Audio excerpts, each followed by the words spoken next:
Hola. Este lunes 27 de agosto, el gobierno decidió desconvocar el proyecto de la reforma fiscal tal cual se había discutido en la Asamblea en los últimos días. Se han introducido muchísimos cambios con respecto al texto original y es por eso que el gobierno consideraba que ya era insuficiente y que era inadecuado continuar la discusión en esa vía.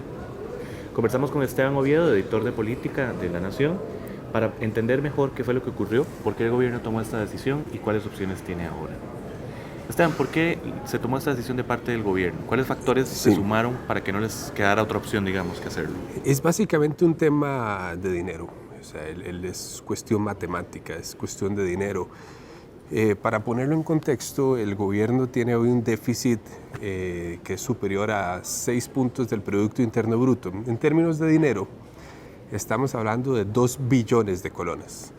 Ese es básicamente el principal problema, el que amenaza con estallar en una crisis económica. La reforma fiscal que el gobierno de Carlos Alvarado presenta, la primera que elabora, le habría generado, según, bueno, aquí tenemos en los datos, 561 mil millones de colones. Esa es la primera propuesta. En negociaciones con Liberación Nacional principalmente y con la Unidad Social Cristiana para obtener los votos, para pasar la versión elaborada por el gobierno de Carlos Alvarado, hacen ajustes, hacen unos primeros ajustes y bajan la recaudación esperada a 563 mil millones de colones. Ya ahí pierden 100 mil millones. O sea, están pasando de 561 a 463, pero aún así consideran que es útil para ayudar a dar una señal de ataque al déficit fiscal. ¿Qué quitaron ahí? Por ejemplo, le quitaron el impuesto de renta a las cooperativas. Por ejemplo, bajaron del 4 al 2% el IVA a la educación privada y bajaron a un 1% el IVA para los insumos agrícolas. O sea, los insumos agrícolas no iban a pagar 13%, iban a pagar 1%. Incluso los productos agrícolas de la canasta básica iban a pagar 1%, el resto 2%. Ahí pierden esos primeros 100 mil millones, pero aún así consideran que con 463 mil millones pueden enviar un mensaje al mercado internacional, sobre todo, para ir a buscar más financiamiento y para mejorar la calificación de deuda del país. Entonces, se aprueba el texto sustitutivo, eso fue a principios de la semana pasada, y entra la discusión de mociones. Esta es la última, ¿verdad, Fer? Es la última vez que se le pueden aprobar mociones y son solo las que ya están presentadas. O sea, nadie puede en este momento decir ¿por qué no hacemos esto? ¿Por qué no hacemos lo otro? Si no está presentado. Eso no es posible. En el trámite legislativo, primero para entenderlo, no es posible. Ahorita se discute solo lo que ya se presentó. Y se aprobó en la comisión. Exacto. Y entonces, sorpresivamente, un diputado de Liberación Nacional se sale de la línea de fracción, porque ya Liberación estaba de acuerdo con el proyecto. Y Liberación estaba consciente, según dicen, de la necesidad del proyecto y de la necesidad de la trazabilidad que el impuesto sobre el valor agregado le da a la cadena de producción. O sea, en otras palabras, de que Hacienda pueda verificar el pago de impuestos. Entonces, uno de ellos se sale, que es el diputado Gustavo Viales, y se une a la posición de Restauración Nacional, que a su vez estaba con el Frente Amplio y con Integración Nacional.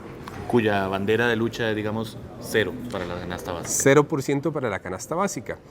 Entonces, logran los 5 votos, dejan al PAC y al PLN con solo 4 y le sacan el impuesto a la canasta básica. Esa primera moción son cerca de 62 mil millones de colones. Eso fue en la mañana del jueves, si no me equivoco. Y en la misma tarde, ahora con una propuesta de la Unidad Social Cristiana, que recibe el apoyo de Restauración, el Frente Amplio y el PIN, reducen a 0 el IVA para la educación privada. Esos son otros 27 mil millones.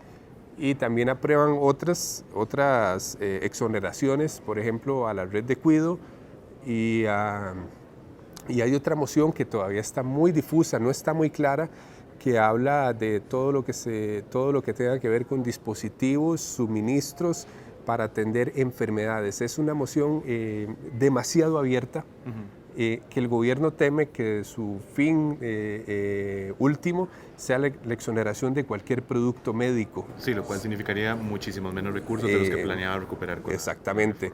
En este momento, entonces, el cálculo es conservador. Todo lo que he dicho suma otros 100.000 millones.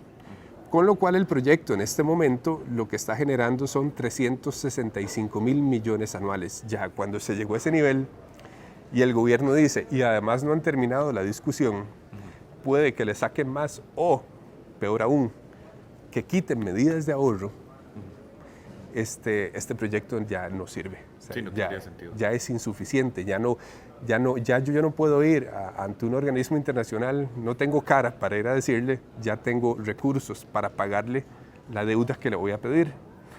Entonces, el gobierno hoy, el lunes, trató de negociar con Gustavo Viales y Gustavo Viales dijo que no, que él se mantenía en su posición y que más bien amenazaba o más bien él dijo que más bien estar dispuesto a buscar más mecanismos de exoneración para el sector agrícola.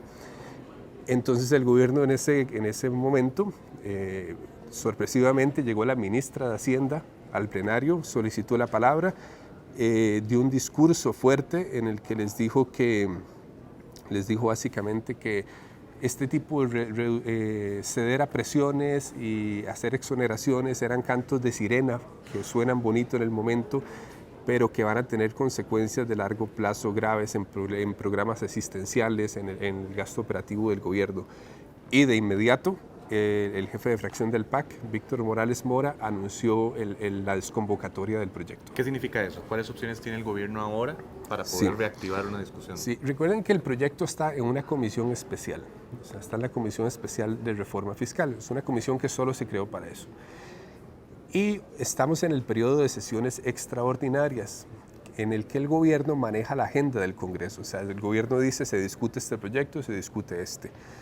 Pero ese periodo se vence este viernes. O sea, el gobierno solo tiene 5 días, entre hoy y el viernes, para tratar de convencer a cualquiera de estos 5 diputados de la Comisión Fiscal de que reviertan su voto. Sobre todo en el caso de canasta básica. Aunque el PAC tiene toda una moción que restablecería completamente el capítulo de exenciones, de manera que se exonere a la menor cantidad de personas posible o de sectores posible. Pero el lunes, ya estamos en septiembre, 3 de septiembre, y el lunes será inevitable, el proyecto se tiene que votar. Se tienen que votar las mociones obligatoriamente. Entonces el gobierno solo tiene 5 días para hacerlo. Claro. Ahora, las posiciones se han dibujado más o menos así. Restauración Nacional, sobre todo, su lucha, digamos, ha sido por una exoneración total de la canasta básica. La Unidad Social Cristiana ha insistido mucho en reactivación económica. El PIN ha insistido mucho en recorte de instituciones y también recorte a pensiones de lujo. ¿Cuáles opciones tiene realmente, qué margen tiene el gobierno para renegociar lo que estaba pidiendo en el proyecto original a la luz de la discusión que se dio posterior? Realmente se ve reducido porque, por ejemplo, las posiciones de restauración, el Frente Amplio y el PIN es de 0% a la canasta básica, pero además son contradictorias en algunos casos. Por ejemplo, en el caso de restauración se niegan a darle estos ingresos adicionales, pero a la vez se oponen a otra moción que sí se aprobó, pero sin sus votos y sin los del Frente Amplio, para eliminar lo que se llama el enganche salarial. Eso es una moción que lo que ataca es el gasto, en donde hay una ley de 1982 que establece que si el gobierno le da un aumento a cualquier funcionario público, sea un maestro, sea un policía, sea un conserje, se lo tiene que dar también a los médicos y todos los profesionales en ciencias de la salud. Eso es una ley muy polémica que durante años ha provocado incrementos salariales, por ejemplo, en el gobierno de Oscar Arias, cuando el gobierno le otorgó aumentos a las clases profesionales del gobierno, en la caja el aumento salarial fue desproporcionado. Pero Restauración se opone, junto con el Frente Amplio. Entonces, por un lado, niegan ingresos, pero por otro se oponen al recorte de gastos. Pero bueno, el margen que podría tener el gobierno es el principal, es el de Liberación, pero se ve bien difícil. ¿Cuáles opciones tendría, digamos, de llegar al viernes sin haber logrado revertir uno de los votos? Irse con lo que estaba a hoy. Sería irse con lo que está, o bueno, lo que dijo la ministra de Hacienda es que tendrían que tomar acciones fuertes, un mayor recorte de gastos de programas o de gastos operativos que ya sí traerían problemas para el funcionamiento del Estado. Por ejemplo, ¿cuáles son algunas áreas donde se podrían programas asistenciales? Podrían tener hasta problemas para pagar salarios, problemas con el aguinaldo. O sea, ya vimos que el mito urbano que tuvimos el año pasado de que el gobierno no tenía dinero para pagar salarios era cierto. O sea, no tenía dinero para pagar el aguinaldo, según dijo la tesorera nacional. El dinero llegó el día que tenían que pagarlo y mediante endeudamiento, no fue ningún ingreso fresco, fue mediante deuda. Pero bueno, Restauración ha sido consistente en su posición de cero a la canasta básica, el Frente Amplio también y el PIN también. El que tuvo cambio fue Liberación, ese voto inesperado de última hora que se le salió. Bueno, entonces quedamos pendientes de aquí al viernes para ver cuáles opciones va a tomar el gobierno. En La Nación y en nación.com pueden encontrar más información sobre todos los cambios que ha tenido la reforma, el proyecto, hasta ahora de fortalecimiento a las finanzas públicas, y veremos pues cómo se da la discusión en el Congreso de cara a lo que viene. También hay que tomar en cuenta muchos factores del mercado internacional y por supuesto la gestión que ha hecho el gobierno en el pasado. Todo este contexto lo pueden encontrar en nación.com.